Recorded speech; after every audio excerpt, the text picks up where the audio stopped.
sebenarnya apa yang sudah kita miliki di pesantren dan juga di lembaga pendidikan kita, materi-materi yang sudah ada itu sebenarnya sudah bisa menumbuhkan pemahaman yang benar terhadap hubungan kita dengan non-muslim atau pemahaman kita terhadap jihad.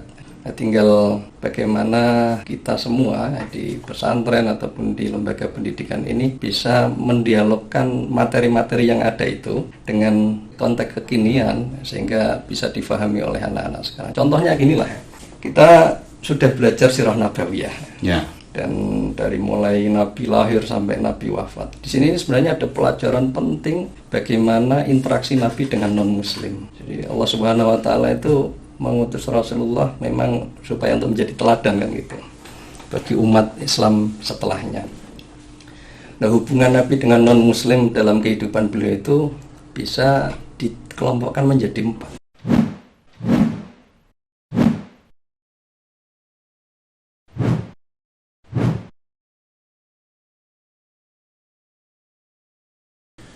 Assalamualaikum warahmatullahi wabarakatuh. Bismillah, alhamdulillah, assalatu wassalamu ala rasulillah, amma ba'da. Telah hadir di studio kita, studio Kedai Bincang, beliau Bapak Kiai Haji Arif Hasanul Munah. Selamat sore Kiai. Selamat sore. Kalau di studio ndak ketok sorenya ya Kiai ya.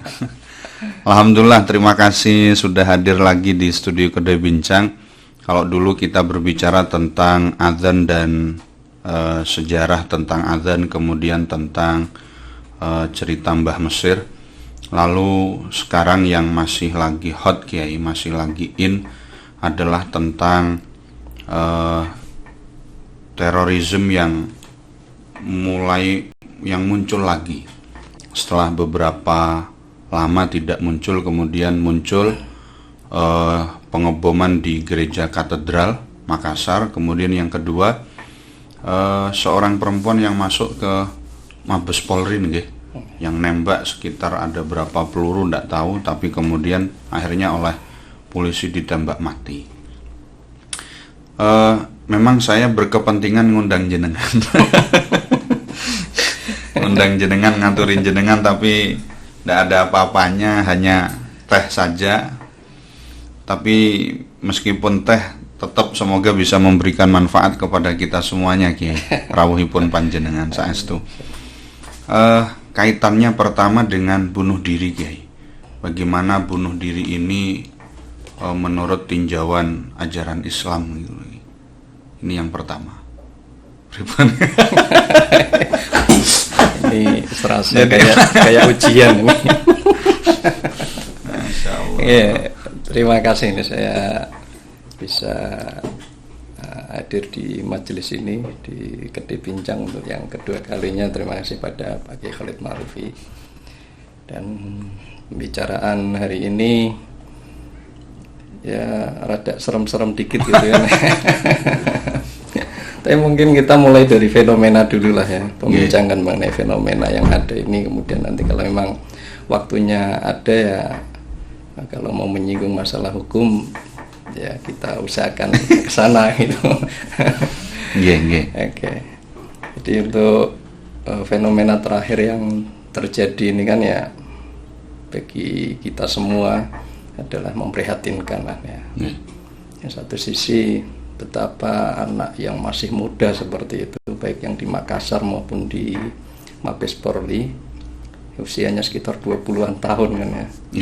Yang sebenarnya masih punya masa depan panjang, bisa terpapar faham yang begitu ya menyesatkan lah ya, sehingga mereka akhirnya menjadi pion yang kita mungkin tidak tahu ya, dan mereka tidak tahu juga mungkin yang sebenarnya patron dia itu siapa. Itu yang pertama yang ingin saya sampaikan, bahwa ini sangat memprihatinkan dan menjadikan kita perlu berpikir ulang untuk menata ulang lah model pendidikan kita terhadap anak-anak dan kemudian remaja dewasa, baik di keluarga maupun di institusi pendidikan, supaya tidak banyak lagi yang terpapar seperti itu. Itu satu. Kemudian kedua saya kira menarik ya, yang jadi sasaran itu yang di Makassar gereja, kemudian yang kedua yang di Jakarta Mabes Polri. Nah, ini dua simbol penting. Yang pertama simbol non muslim, yang kedua simbol negara ya. Nah, sehingga kita bisa mengambil kesimpulan bahwa orang-orang yang terpapar seperti ini punya problem dengan non muslim. Cara pandang mereka terhadap non muslim itu ada permasalahan, dan juga cara pandang mereka terhadap negara itu juga ada permasalahan. Saya kira dua tema ini yang menurut saya perlu kita mulai dulu sebelum masuk ke masalah apakah harus dimandikan atau disolatkan. Saya juga nggak akan memandikannya kan, jauh. Iya, betul. Jadi apa yang menjadi poin dari penelitian panjenengan tadi, bahwa satu lagi-lagi yang menjadi sasaran adalah gereja, dan kedua lagi-lagi yang menjadi sasaran adalah polisi. Dan lagi-lagi gereja, artinya bahwa mohon maaf, misalkan tempat ibadah agama lain selain gereja, ini memang kita dengar langka. Mulai dari pertama ada, kemudian mohon maaf, institusi pemerintah selain dari polisi seperti institusi pemerintah yang lain, ini juga kita dengar langka, kecuali memang kepolisian yang diincar. Ini kira-kira apa penyebabnya, Kiai? Ya, mungkin yang pertama dulu yang terkait dengan cara pandang mereka terhadap al-akhor, ya, terhadap non muslim. Tapi kalau kejadian-kejadian pengeboman terhadap selain gereja juga pernah terjadi lah, dulu pernah di Borobudur juga pernah kan, ya, udah lama sekali. Ya secara umum ya terhadap non muslim gitu. Dan kalau kita melihat buku-buku rujukan yang menjadi pegangan mereka itu, ya memang mereka punya cara pandang yang unik ya terhadap non muslim itu, atau bahkan terhadap kehidupan realita yang dihadapi saat sekarang ini. Nah, salah satunya hubungan dasar muslim dengan non muslim dalam cara pandang mereka itu adalah hubungan konflik, hubungan dasarnya. Jadi selagi pihak mereka itu belum Islam, maka kita jihad untuk kita. Jadi apa namanya, kalau dalam kajian, kalau penyebab kita boleh untuk memerangi non muslim itu adalah karena ketidakislaman mereka. Nah, ini kan menjadi perdebatan Bang dalam pembahasan fikih. Kalau dalam kalangan kita kebanyakan itu kan menganggap hubungan dasar antara muslim dengan non muslim itu adalah hubungan damai, hubungan harmoni. Akan ada perang ketika mereka ada muharabah kan gitu, sehingga itu kasuistik, tidak menjadi cita ideal Islam bahwa perang itu menjadi tujuan, bukan, tapi perdamaian itu yang diharapkan. Tapi ketika ada aksi dari pihak non muslim yang memang mengangkat senjata, apa boleh buat kan, ya kita harus mempertahankan diri. Nah, ini satu hal yang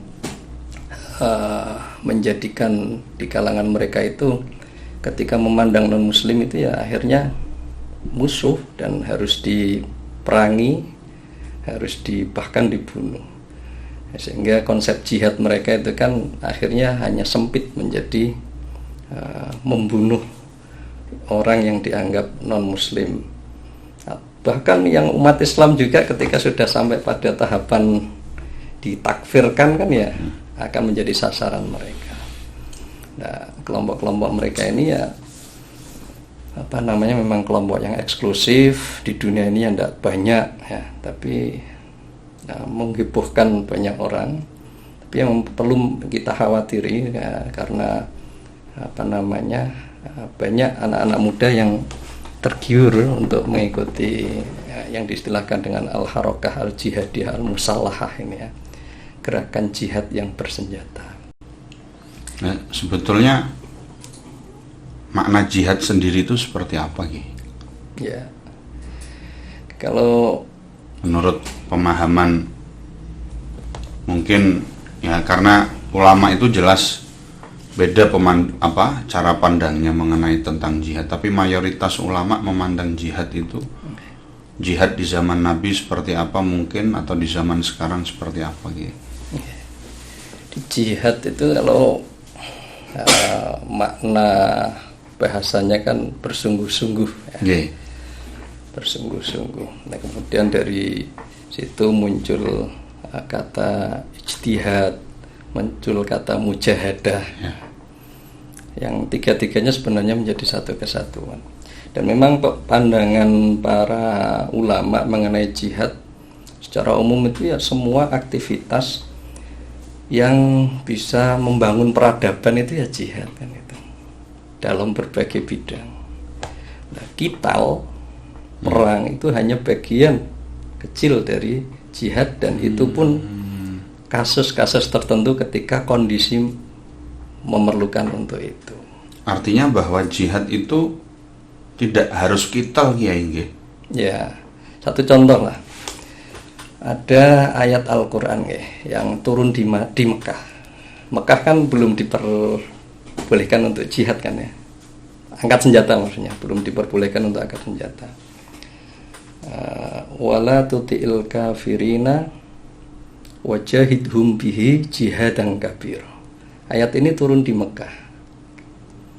Jangan kau ikuti orang-orang kafir, orang-orang musyrik Mekah itu, dan berjihadlah kalian bihi dengan Al-Quran, jihadan kabiro, dengan jihad yang besar. Dan yang dilakukan Nabi di Mekah itu apa? Berdakwah. Sehingga dakwah itu juga bisa bukan bisa ya, memang Al-Quran memaknainya jihad dan kabiro itu. Pendekatan persuasif dakwah gitu. Ya artinya ketika jihad itu hanya dimaknai qital, perang, maka itu menyempitkan makna jihad. Dan juga mereduksi makna jihad yang ada dalam Al-Quran. Nah, karena perang dalam sejarah kehidupan Nabi itu kan terjadi di periode Madinah kan ya. Nah, ketika di Mekah tidak ada perang, ya Allah Subhanahu wa taala memerintahkan wajahidhum bihi jihadan kabiro, itu arahnya adalah dakwah. Nah, gitu.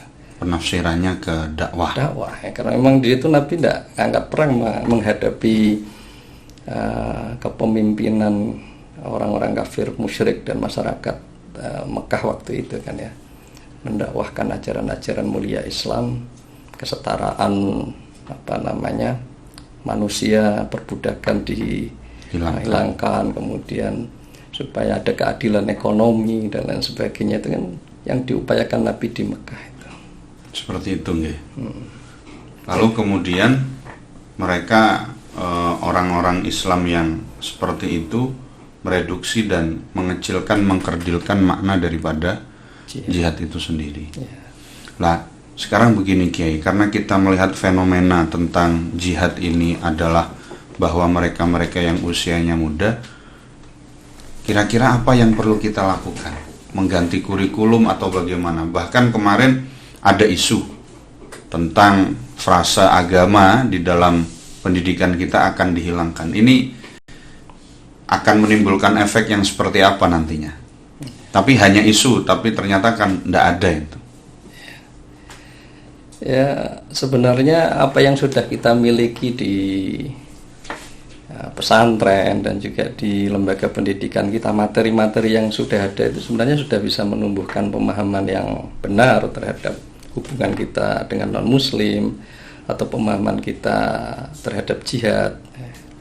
Nah, tinggal bagaimana kita semua di pesantren ataupun di lembaga pendidikan ini bisa mendialogkan materi-materi yang ada itu dengan konteks kekinian sehingga bisa difahami oleh anak-anak sekarang. Contohnya ginilah, kita sudah belajar sirah nabawiyah. Ya. Dan dari mulai Nabi lahir sampai Nabi wafat. Di sini sebenarnya ada pelajaran penting bagaimana interaksi Nabi dengan non-muslim. Jadi Allah Subhanahu wa taala itu mengutus Rasulullah memang supaya untuk menjadi teladan kan gitu bagi umat Islam setelahnya. Nah, hubungan Nabi dengan non-Muslim dalam kehidupan beliau itu bisa dikelompokkan menjadi 4. Yang pertama, ketika Nabi berada di Mekah, dari usia beliau 40 tahun sampai usia 53 tahun itu. Dan itu umat Islam menjadi warga masyarakat dan pemimpinnya adalah non-Muslim yang despotik, yang dolim. Ada waktu di Mekah. Di Mekah. Ya. Nah, apa yang dilakukan oleh Nabi? Tetap mengajarkan dakwah, sabar, kemudian tidak frontal memusuhi pemerintahan waktu itu. Ini satu model. Dan ini bisa menjadi model bagi umat Islam yang hidup dalam satu situasi ketika pemimpinnya despotik atau dolim, kan gitu. Kemudian model yang kedua, umat Islam berada di Habasyah. Waktu itu kan ketika Nabi di Mekah, para sahabat banyak yang diazab, banyak disiksa, banyak diganggulah oleh orang-orang kafir Mekah. Dan kemudian Nabi mengizinkan untuk hijrah ke Habasyah. Nah, padahal waktu itu ada negara-negara lain kan ya, ada Persia, ada Romawi kan gitu. Dan Nabi merekomendasikannya ke Habasyah. Nah, Habasyah waktu itu negaranya adalah negara Kristiani kan ya, Nasrani, Raja Habasyah beragama Nasrani.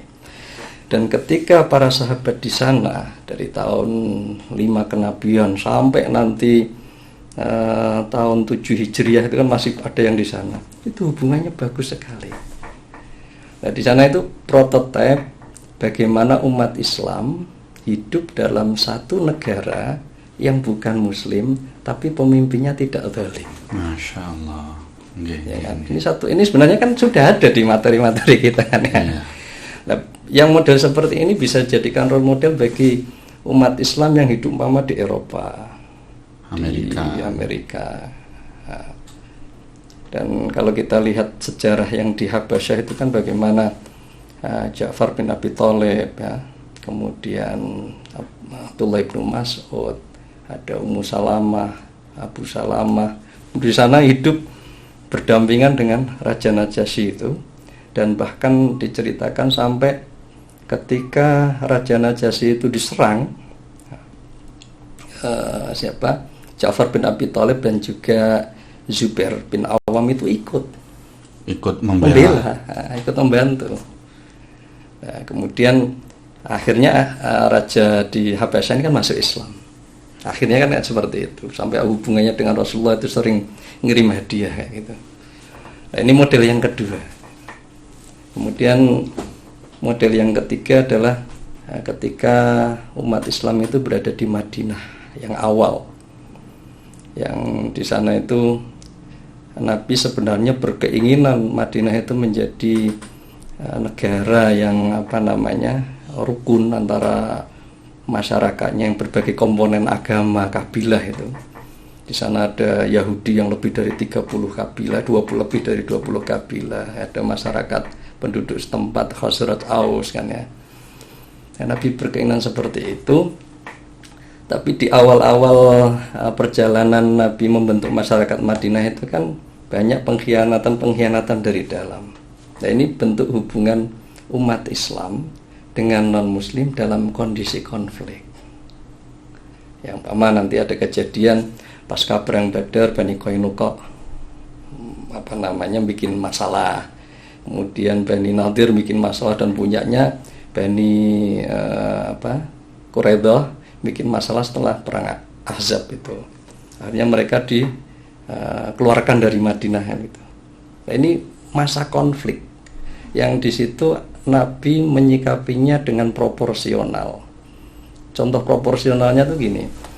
Yang diperangi Nabi itu adalah orang-orang Yahudi yang memang muharobah.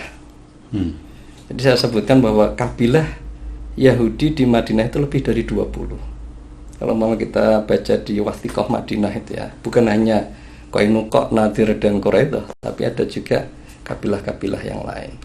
Nah, yang dihukum oleh Nabi itu yang melakukan pemberontakan saja, yang melakukan pengkhianatan uzma terhadap negara. Ya, 3 kabilah itu, yang lain masih tetap hidup di situ.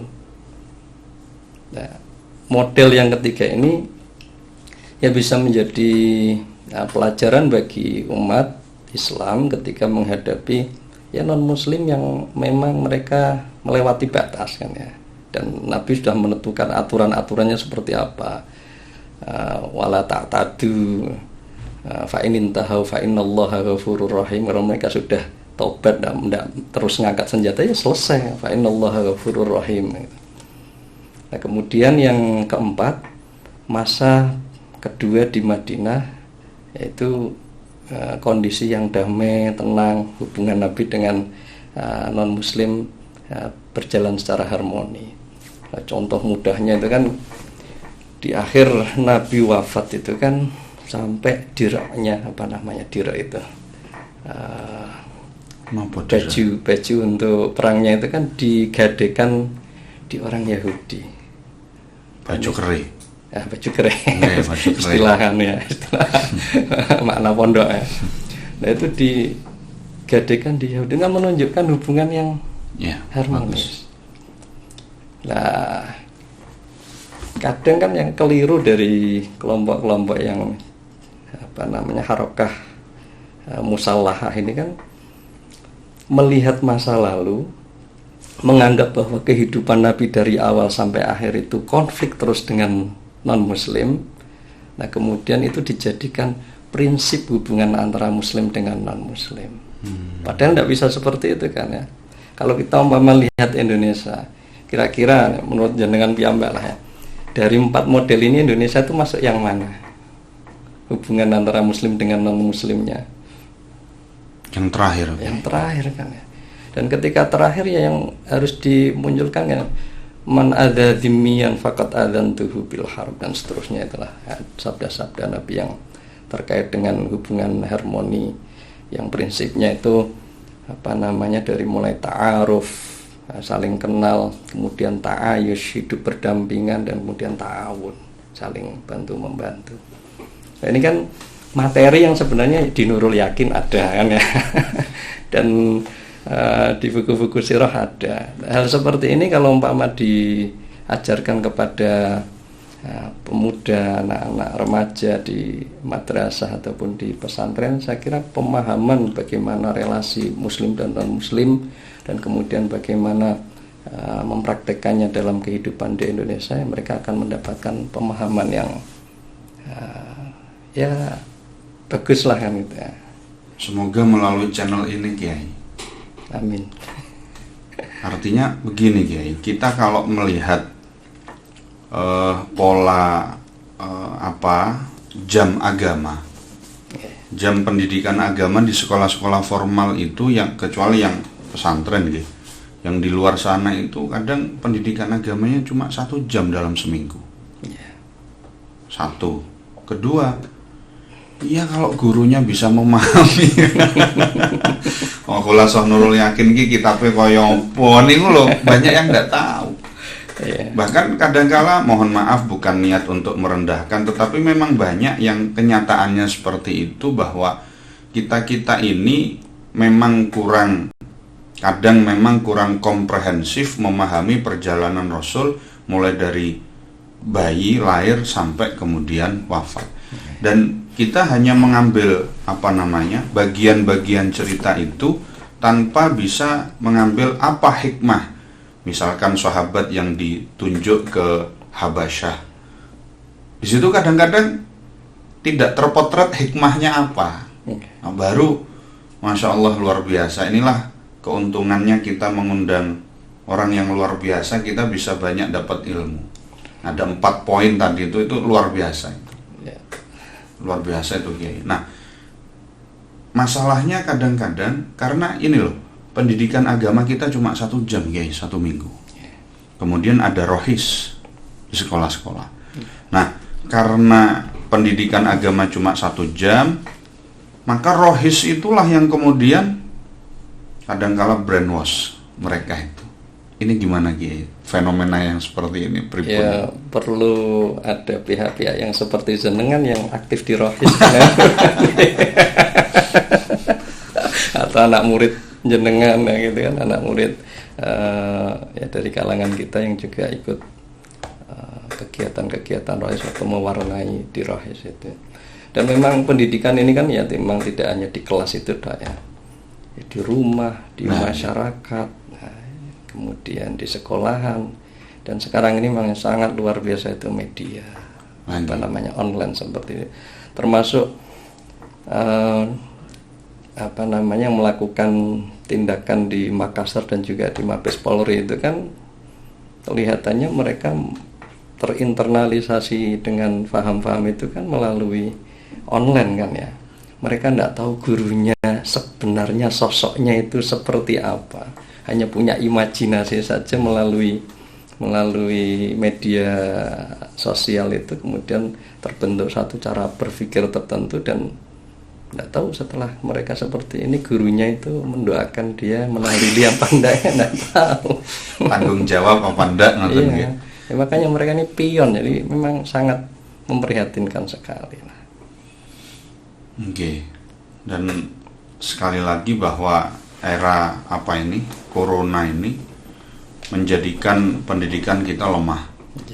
Karena semuanya lewat daring. Dan daring pun tidak bisa maksimal, Kiai. Semoga saja ini siaran apa ini namanya, Kedai Bincang ini bisa memberikan satu warna tersendiri. Sehingga mereka-mereka yang ada di rumah ini bisa betul-betul paham bahwa Rasulullah SAW dalam perjalanan kehidupannya ini tidak melulu konflik, tapi banyak hal yang bisa kita ambil di situ. Kita terapkan untuk bangsa dan negara ini, Kiai. Terus Kiai, ini tadi baru yang pertama kan ya, yang hubungan dengan non-muslim, yang dengan negara belum. Terus gimana Kiai? Masya Allah. Luar biasa. Ini kan baru yang bahas Makassar ya. Yang Makassar ya, cara pandang mereka terhadap non-muslim lah ya.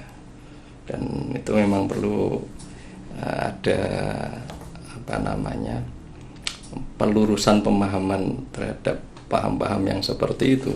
Hubungan antara muslim dan non-muslim itu ya dasar awalnya itu hubungan harmoni, dan memang diharapkan harmonisasi antar, bahkan siapa namanya, ya banyaklah para ulama yang mengatakan, cobalah kita perhatikan di dunia ini berbeda-beda, dan perbedaan itu adalah sunnatullah kan ya. Tidak bisa kemudian kita memaksakan satu dunia ini seragam kan gitu, tidak bisa. Nah, perbedaan itu harus diterima, harus ridho kita dengan takdir Allah atas perbedaan ini. Nah, kemudian yang berikutnya adalah ta'aruf. Perbedaan itu kan untuk ta'aruf, saling kenal. Kemudian kalau yang terpengaruh dan tertarik, ya silahkan masuk kan gitu ya. Nah, kemudian proses ta'aruf, proses saling mempengaruhi ini berada dalam koridor yang tentunya tidak menyebabkan konflik, tidak menyebabkan chaos. Nah, kemudian yang dengan kedua, pemerintah ini ya. Karena kepolisian ini simbol pemerintahan kan ya. Ya, dalam benak pikiran kelompok jihadis seperti dia memang sebagaimana sudah diketahui banyak orang, mereka melihat negara yang model negara bangsa seperti ini, terutama di dunia Islam, tidak legal secara syariat kan ya. Kalau kita flashback ke belakang, kemunculan negara bangsa itu kan dulu kan modelnya imperium ya, Romawi, Persia, kemudian umat Islam juga dulu model imperium, meskipun ada beberapa negara-negara kecil. Nah, mulai muncul model negara bangsa itu kalau dibaratkan sekitar abad 15, abad 16. Kalau di dunia Islam munculnya negara bangsa itu kan setelah Barat menyerang Timur, kolonialisasi itu. Nah, kemudian umat Islam melakukan perlawanan, nah baru muncul negara-negara yang jumlahnya kalau yang ikut OP kan 57 negara di dunia Islam ini. Nah, sehingga negara bangsa ini belum lama kan, belum ada 100 tahun. Kalau kita lihat hari kemerdekaan negara-negara muslim itu kan tahun 1900 Indonesia saja 1945. Lah model negara bangsa ini baru. Dan memang kemunculan negara bangsa di dunia Islam ini pernah menjadi satu perdebatan panjang ya, terkait dengan problem ta'adudud daulah. Jadi permasalahan ta'adud di dunia Islam itu memang sering bikin masalah ya. Pertama ta'adud daulah, yang kedua ta'adud al-jumu'ah, yang ketiga ta'adud zaujah. Nah, tadi lo ketika bicara ta'adud meromot, aduh, kita ta'adud nang di mana gitu. Ini gimana? Jadi yang ta'adud daulah atau yang zaujah?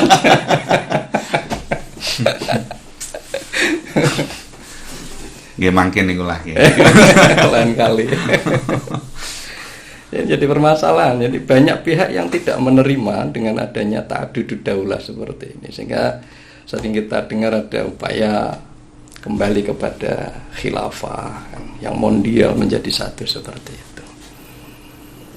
Tapi bagaimanapun juga ini kenyataan sejarah. Dan kalau umpama pihak sana mengatakan bahwa umpama negara bangsa seperti ini berdasar asas qaumiyah, watoniyah, ya, nasionalisme yang itu adalah asobiah jahiliyah, gitu kan ya? Ya, mereka menyebut seperti itu.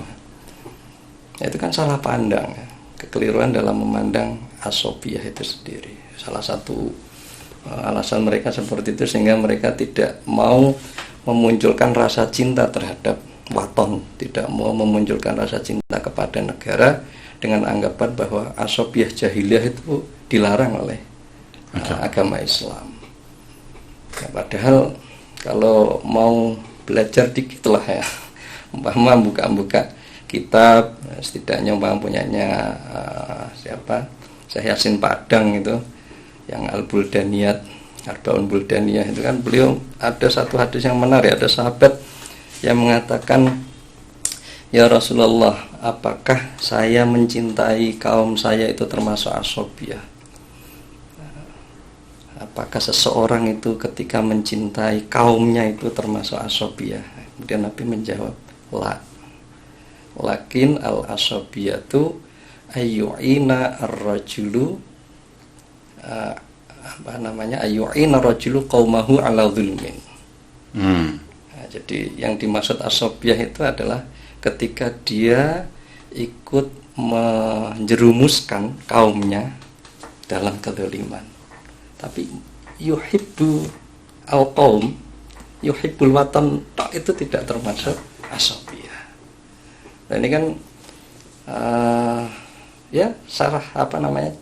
kesalahan cara pandang mereka, sehingga akhirnya negara dengan agama ini selalu dikonfrontasikan, dibentur-benturkan. Padahal cinta itu kan memang kita selalu mengatakan cinta itu harus kepada satu ya, tapi kenyataannya tidak seperti itu. Ada istilahnya al-intima al-murakkab, afiliasi yang berlapis, dan itu memang manusiawi. Contoh umpama saya cinta keluarga saya cinta yayasan saya cinta organisasi saya, kemudian saya cinta kota saya, kemudian saya cinta negara saya, dan saya cinta agama saya. Itu bukan hal yang saling bertentangan, kan ya. Nah, bagi kelompok mereka ini hal itu dianggap bertentangan. Saya tuh kadang melihat ada story kawan-kawan anak muda itu senang sekali. Tulisannya itu, saya mencintai Az-Zahir, saya juga mencintai Ahbabul Mustafa, saya mencintai Babul Mustafa, tapi saya juga mencintaimu. Kan asik kayak gitu kan ya. Jadi cinta, ada banyak cinta di sini. Tidak harus dibenturkan kayak gitu, sehingga biar cahaya cinta itu menyinari hati kita kan ya. Tidak kemudian selalu antara satu dengan yang lain itu dibenturkan. Nah, hubungan antara negara dan agama bagi kelompok mereka ini ya seperti yang sering kita dengar, cinta negara, cinta bangsa itu termasuk asobiah jahiliyah. Hormat bendera itu juga termasuk syirik. Terus apa lagi, negara itu tauhid. Iya. Sehingga akhirnya ya mereka melakukan yang seperti itu.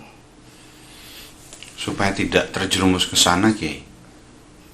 Ya perlu Nah, yang pertama tentunya apa yang diwariskan oleh ulama-ulama kita sudah memberikan fondasi ya. Jadi permasalahan hubungan antara agama dan negara khususnya di kalangan Nahdlatul Ulama itu kan sudah final. Dari keputusan tahun 36 sebelum Indonesia merdeka itu sudah ada keputusan bahwa Indonesia ini adalah Darul Islam. Kemudian Darussalam. Ya, Darussalam, maaf ya, Darussalam. Kemudian tahun 54 mengatakan bahwa Presiden Soekarno itu waliul amri ad-daruri bisyaukah. Jadi menganggap presiden itu legal secara agama. Kemudian tahun 83 di situ Bondo, hubungan antara agama dengan Pancasila itu tidak ada permasalahan. Kita sudah punya modal bagus untuk memberikan pemahaman kepada generasi muda, dan argumentasi-argumentasi yang ada di keputusan-keputusan itu kan sungguh sangat luar biasa. Nah, itu satu hal. Kemudian yang kedua, tentunya kita perlu melakukan kritikan balik terhadap paham-paham yang keliru terkait dengan hubungan antara agama dan negara ini, baik melalui tulisan maupun melalui medsos ataupun buku dan lain sebagainya. Dan alhamdulillah itu ya juga sudah banyak yang melakukan. Cuma herannya itu loh, kok masih ada aja yang ngeloyor, tidak masuk ke sana. Nah itu wallahu a'lam. Ya kalau memang dikembalikan ke takdirnya Allah, pancen kudu ana sing ngeramekke gitu. Karena adem ayem ora ana sing rame-rame niku kan nggih kados pripun ngoten nggih. Masya Allah, nggih luar biasa. Jadi memang institusi pemerintah yang satu ini sering diserang, kemudian yang seperti itu sering-sering, dalam polanya memang seperti itu, nggih. Lalu kita kepada tadi pertanyaan saya itu, ini masalah orang-orang yang, mohon maaf, langsung ke anu saja sudah, orang-orang yang bunuh diri ini, kalau tinjauan hadisnya atau dawuh ulama itu, orang bunuh diri itu dosa apa, seperti apa Kiai? Oke, sebelum ke sana saya ingin nanya ke Kiai Khalil lebih dulu. Mereka ini kan kasus ini ya. Mereka yang di Makassar dengan yang di Mabes itu kita kategorikan bunuh diri atau kategori bugat? Bugat Kiai. Nah, karena beda nanti pembahasannya ini. Terkait dengan penyikapan dan juga tajhiz al-janazahnya. Artinya kenapa bugat? Karena seperti tadi yang sudah kita bicarakan bahwa Nahdlatul Ulama sudah sepakat bahwa ini adalah Darussalam, kemudian Presiden Soekarno kemudian layak dijadikan presiden dan lain sebagainya. Berarti ketika mereka melakukan hal seperti ini itu termasuk bugat, kalau menurut saya seperti itu. Ya, kalau bugat berarti Jangan setuju betul. Ya itu nanti biar LPM yang memutuskan. Saya hanya memberikan gambaran-gambarannya gitu nanti. Kalau bugat seperti apa, kalau tidak bugat seperti apa, ngoten mawon. Ya, yang perlu digarisbawahi dulu ini. Entah nanti itu bugat ataupun intihar, bunuh diri biasa, itu kedua-duanya kharijun anil millah, enggak, keluar dari agama, enggak? Belum saya enggak berani kalau mengatakan keluar dari agama. Belum. Nah, ini berarti jangan sudah sama seperti Syekhul Azhar. Syekhul Azhar pernah ditanya, bahkan sedikit dipaksa untuk mengkafirkan ISIS. Dan beliau mengatakan, kalau seandainya saya mengatakan ISIS kafir, apa bedanya saya dengan ISIS? Orang yang melakukan dosa, kemudian kita anggap sebagai kafir. Itu kan khawarij sama berarti. Iya. Ya, Ahlus Sunnah kan tidak usah seperti itu. Enggak. Nah, meskipun seperti itu, meskipun belum kharijun anil millah, tapi para ulama ketika menyikapi orang yang bunuh diri dan juga bugat, ini ada rentang perbedaan pendapat. Dan nanti soal yang diputuskan mana, ya monggo di LPM nanti itu. Enggak, karena jawaban ini saya tunggu-tunggu kayak gitu.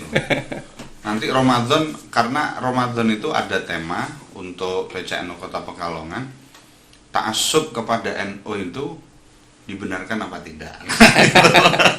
Ya tadi pakai al-intima al-murakab tadi. Nggih, ini asik nih nggih. Wah, sakniki pripun nggih?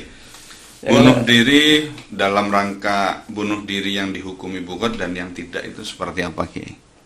Kita mulai bunuh diri dulu nggih. Bunuh diri biasa nggih? Ya bunuh diri biasa. Yang bukan bugot. Ya bunuh diri karena diputus pacar. Ya, boleh karena ada hutang gitu.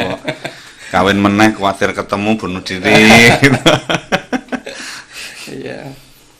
Jadi kalau ya sebagaimana pembahasan fikih lah ya banyak perbedaan pendapat ya. Tapi awal mulanya itu ya pemahaman terhadap satu hadis. Ada satu hadis, ingat saya diriwayatkan oleh sahabat Jabir bin Samurah ya.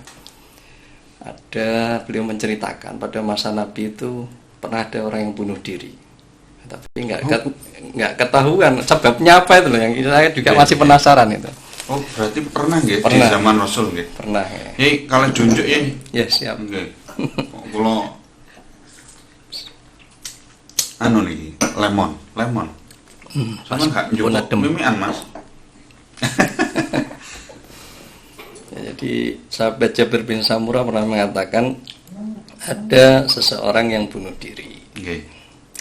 Nah, bunuh dirinya itu dengan menusuk dirinya sendiri dengan menggunakan busur panah.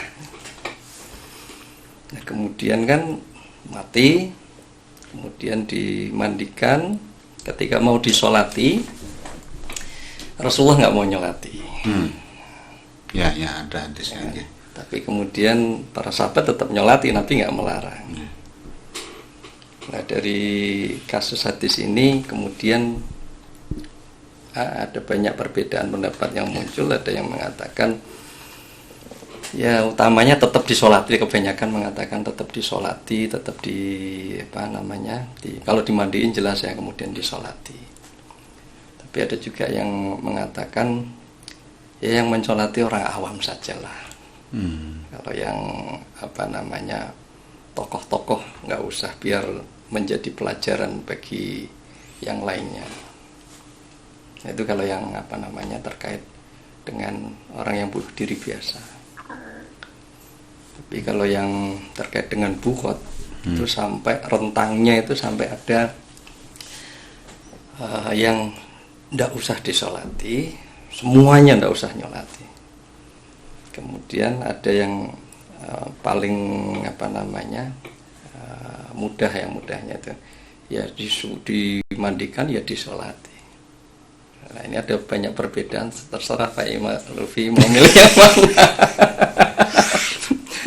Itu kan nanti soal ya, karena pembahasan seperti ini kan kita berada di fikih dan kemudian ada pembahasan ini di mazhab Syafi'iyah. Lah kita masih mau mengikuti Syafi'iyah apa enggak? Lah kemudian kalau mau pindah ke mazhab lain itu pertimbangannya apa? Nah, saya tidak berani kalau soal itu. Biarlah lembaga Basil Masail nanti yang membahasnya.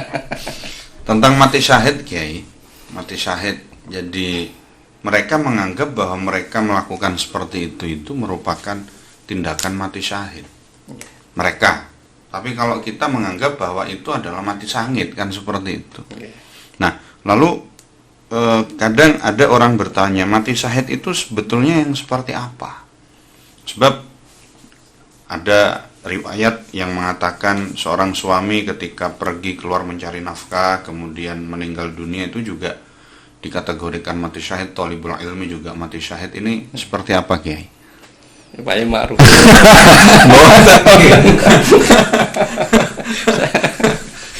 Saya udah lama nggak buka kitab yang itu.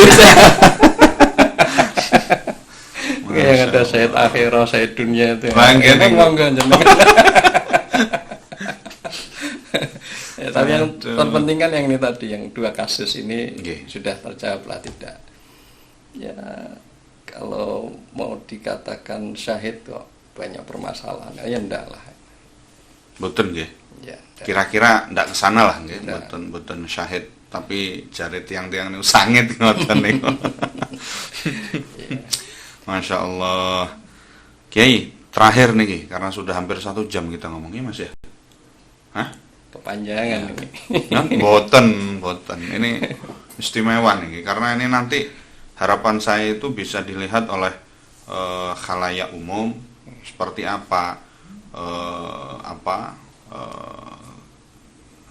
cara kita hidup dengan agama lain sesuai yang dicontohkan oleh Rasulullah SAW.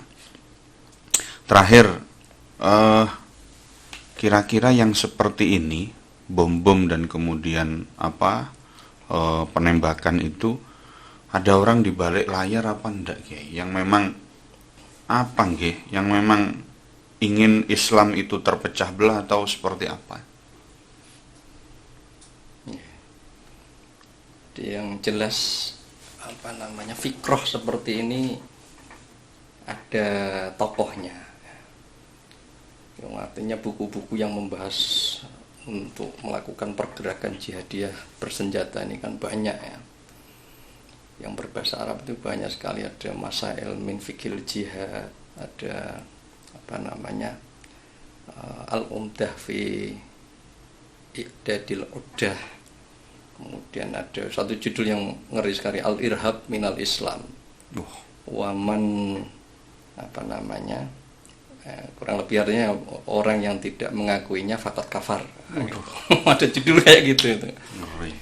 Artinya memang ada buku-buku kayak gitu, dan orang yang ngarang itu ada, dan gerakannya memang ada. Ya utamanya adalah Al-Qaeda, ISIS itu. Yang gerakan ini ya sudah mulai redup, tapi masih melakukan gerakan melalui medsos ini. Sehingga sasarannya itu adalah lintas negara akhirnya kan ya. Lintas negara, sehingga fikroh-fikroh yang seperti ini ke berbagai negara itu kan tentunya tidak langsung dalam bentuk bahasa Arab. Ada terjemahan. Mudahnya kalau orang dagang itu ada suppliernya. Nah, yang ke Indonesia ini entah yang supplier yang keberapa. Nah, yang berada di paling akhir inilah yang paling menentukan. Ya bukan menentukan, paling kasihan menurut saya. Mereka tidak tahu runtutannya ke sana. Tahu-tahu dapat hasil paling akhirnya ada ajakan-ajakan untuk jihad seperti itu, dan mereka langsung melaksanakan dengan imajinasi dia sendiri yang bidadari surga ya, dan lain sebagainya itu. Nah, soal tokoh-tokoh yang awal memunculkan fikroh seperti ini, apakah settingan atau ada yang mendanai dan sebagainya, itu ya Allah a'lam bishawab. Tapi kalau dilihat dari sejarahnya sendiri, Khawarij itu kan bukan settingan, Kiai. Ya asli memang ada. Dan akhirnya dikatakan oleh Nabi satu saat akan ada yang seperti itu kan. Ya. Sehingga sepertinya memang dinas sama Rasul. Dinas sama Rasul ono pancen potongan kaya ki ono ngeten. Ya untuk menguji umatnya yang lainnya. Dalam menghadapi ini seperti apa. Terakhir saran, Kiai, untuk kita anak-anak muda. Saya juga muda nih.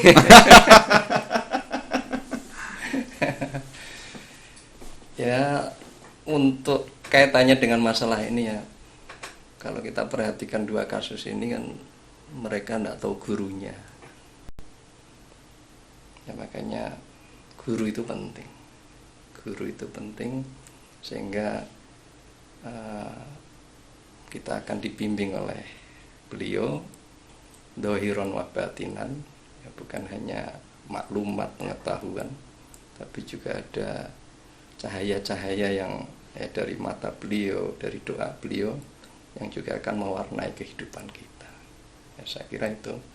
Sehingga model pembelajaran meskipun sekarang ada daring, ada online seperti itu, hubungan antara guru dan murid yang langsung itu masih merupakan satu media untuk transfer ilmu yang efektif, dan akan membentuk kepribadian yang utuh, ya bukan hanya pengetahuan maklumatnya saja yang luas, tapi juga ya kepribadian secara utuh itu akan terbentuk dari guru itu.